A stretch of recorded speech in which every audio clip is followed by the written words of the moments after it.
Today we're going to take a look at the Series 4000 software and how to use the Purge feature. There are a few steps to doing this. The first will be to determine if your unit has the capability to use the Purge feature, since not all units do. You can also look at the back of your unit and see if a Purge Port is present.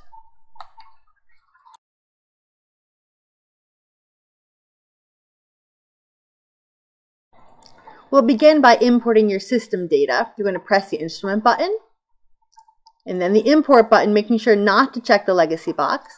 Select your single data file, which is the serial number and then the word data, and click Open. You'll then click OK to the Import Successful box.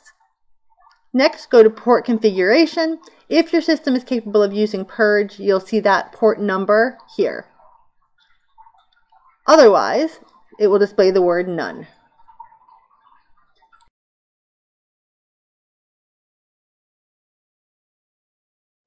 Once your data is imported, you'll need to create a profile. We've covered how to do that in previous videos. I encourage you to click on that video link above if you need help in setting up your profile. You'll note when you go to assign cylinders that there's no need to assign a cylinder to your Purge port. The system will automatically purge using whatever gas you have connected physically to your Purge port. You can now create your Purge run mode by going to the serial number and then the word Purge. You'll then click on the Add button to add a new mode. You need to give the new mode a name.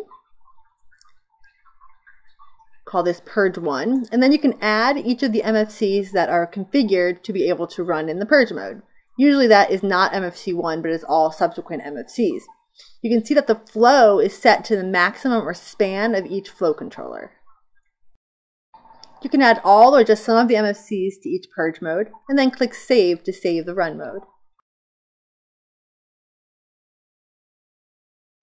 To edit the run mode, you click on the Edit button.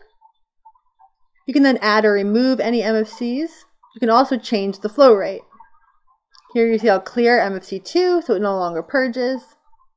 You can also change a flow. The system will allow you to change to any flow within the range of that flow controller. If you try and put a flow outside of the flow controller's range, it will give you an error message. Another useful feature is the copy mode, which allows you to copy another Purge mode and make a small change to it. Here you'll see we click the copy button, give the Purge run mode a different name, here Purge 2, and make whatever small changes we need to make, either to the number of flow controllers or to their flow rates.